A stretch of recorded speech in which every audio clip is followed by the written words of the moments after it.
Shara from Witch Hop Diaries, and welcome to Pop Projects. I've teamed up with Popular Mechanics to bring you guys some really fun do-it-yourself projects that you can tackle at home.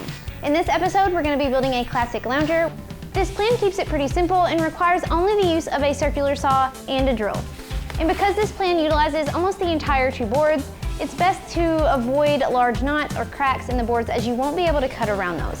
Once you've selected your material, it's time to start making the cuts. You can use a circular saw and a straight edge to make most of your cuts, or a miter saw if you have one. Now, I don't typically suggest making all of your cuts at the beginning of a project, but for this case, it does make things a little easier. Also, to keep things organized, it's best to label each piece as it's cut. The first 1x10 board will be cut into two 32-inch and two 20¼ pieces. This will be the chair backs and the chair seat pieces. The second board is a little more complicated as it requires some rip cuts. First, cut a 25¾ piece off of the end and set it aside. Rip the remaining board in half using a circular saw and a straight edge. Clamp the straight edge onto the board so that the saw blade will cut down the entire center line. Or if you have a table saw, you could also rip this board with it instead. Now, that first piece that you cut and set to the side needs a 30-degree bevel cut. Again, if you have a table saw, you could tilt your blade 30 degrees and rip it there, or if you're using a circular saw, you can adjust your bevel angle to 30 degrees, clamp a straight edge, and cut that way. At this point, you can follow the cut list in the plans, but you'll notice that some of these pieces do require a miter cut. This is easily done on a miter saw by adjusting your miter to 20 degrees and making the cut. But you can also use a speed square to mark a 20-degree bevel and cut it with a jigsaw or a circular saw along the line. So you'll notice that those last two pieces that I cut, I used a jigsaw instead of a circular saw. I just found it a little bit easier, I think, to cut these smaller pieces with a jigsaw. But if you wanted, you could find a way to clamp a straight edge and cut it with a circular saw.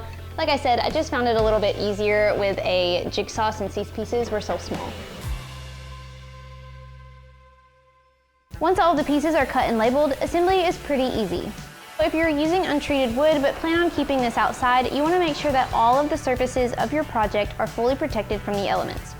It's much easier to cover all surfaces if you apply the finish now before assembling. In my case, I brushed on an outdoor clear coat sealant on all of my pieces before putting anything together. After the finish is dry, you can begin assembly. First, assemble two leg sub-assemblies by screwing the back legs to the front legs. The top corner of the back leg should be 14 inches from the bottom of the front leg. The plans don't mention using wood glue, but I added some in this project for a little extra holding strength. It's optional, but it doesn't hurt. Keep in mind that if this will be an outdoor project, you should use outdoor rated screws and glue. Outdoor 1¼ wood screws work well for the assembly here. Then attach the seat boards between these two sub-assemblies.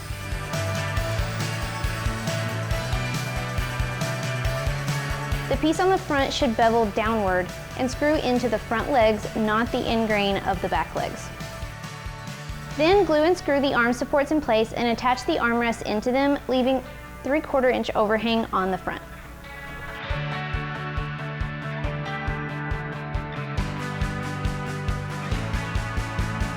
Lastly, it's time to assemble the backrest. Attach the back supports beveled side up at the back of the armrest. Then install the back pieces by driving screws through the rear legs and into the back support. Finish the chair by trimming off the back outer corners of the armrests. You can use a circular saw or a jigsaw for this. For a more traditional or less rustic look, you could use a jigsaw to cut curves along the armrest and the back seat tops.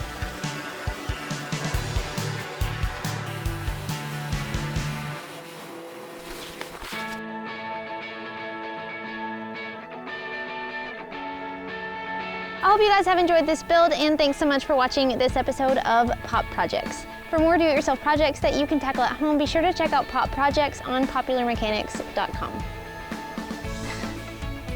Lily, what are you doing?